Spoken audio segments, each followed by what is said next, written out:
मुरादाबाद रामगंगा नदी पर लगातार प्रशासन को यह सूचनाएं मिल रही थी कि रामगंगा नदी पर अतिक्रमण हो रहा है और लोगों ने वहां पर पक्के मकान भी बनवा लिए। जिसके बाद मंडलायुक्त के दिशा निर्देश पर एक टीम गठित की गई, जिसमें वाड़खंड विभाग, नगर निगम और प्रशासन की टीम ने संयुक्त रूप से रामगंगा नदी पर किए गए अतिक्रमण को हटवाने के लिए अभियान शुरू किया। रामगंगा नदी के पास अतिक्रमण हटाओ का अभियान के अंतर्गत पुलिस को क्षेत्रवासियों के विरोध का सामना भी करना पड़ा, मगर उसके बावजूद भी नगर निगम और प्रशासन के साथ भारी पुलिस बल ने अपने काम को बाखूबी तरीके से अंजाम दिया और रामगंगा के पास हुए अतिक्रमण को हटवाने के लिए नगर निगम का बुलडोजर चलता हुआ दिखाई दिया।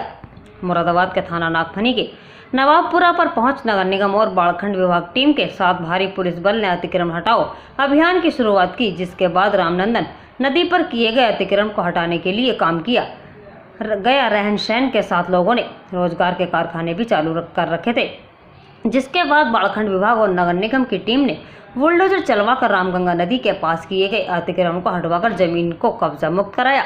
मुरादाबाद के नगर मजिस्ट्रेट महेंद्र पाल सिंह ने बताया कि मंडलायुक्त के निर्देश पर रामगंगा नदी के पास किए गए अतिक्रमण को हटवाने के लिए लगातार अभियान चलाया जा रहा है।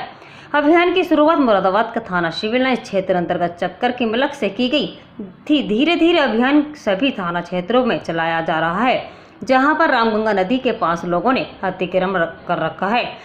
आज नवाबपुरा क्षेत्र में रामगंगा नदी के पास अतिक्रमण हटवाने के लिए टीम यहां पर पहुंची है। पहले शुरू के अभियान में काफी परेशानियां हमारे आमने सामने आए, मगर अब क्षेत्र के बुद्धिजीवी लोग भी इसमें सहयोग कर रहे हैं।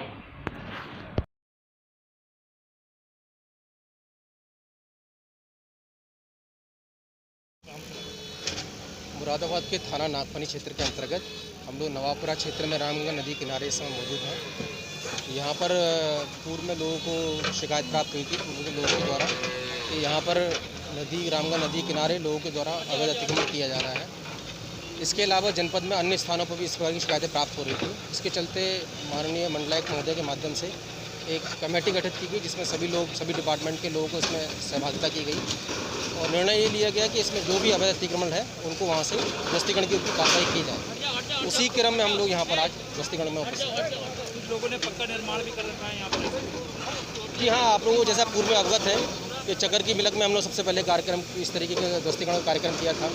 उसके पश्चात हम लोग बरबलान में भी थे और आज हम लोग यहाँ पर हैं। तो सभी जगह पर कुछ लोगों के द्वारा पक्का निर्माण इस तरीके से कर लिया गया है। नियम तो यह है कि धूप के क्षेत्र में किसी प्रकार का कोई भी पक्का निर्माण नहीं किया सकता है। समय समय पर माननीय उच्च न्यायालय के माध्यम से भी, इसके अलावा एनजीटी के माध्यम से भी, तमाम शासनाधिकारियों के माध्यम से भी ये निरंतर बताया जाता रहा है कि जो भी हमारी प्राकृतिक संपदा है, प्राकृतिक धरोहर है, नदी का मूल बहाव है, उससे किसी प्रकार का कोई छेड़छाड़ नहीं होना चाहिए।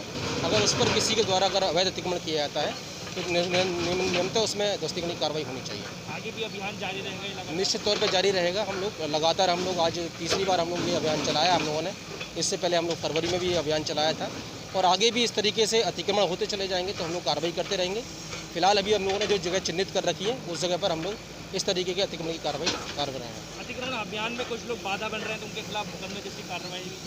बाधा नहीं है एक तरीके से, अभी तक कोई इस तरीके से मूल रूप में बाधा इस लोगों के द्वारा नहीं आई है। बल्कि मैं ये कहना चाहूँगा कि लोगों के द्वारा कहीं ना कहीं इसमें सहयोग भी हमें मिला है। कुछ लोगों के द्वारा जैसे अपना सामान खुद उठा लिया गया, अपनी चद्दरें खुद खोल ली गई, कुछ दरवाजे खिड़कियाँ निकाल ली गई।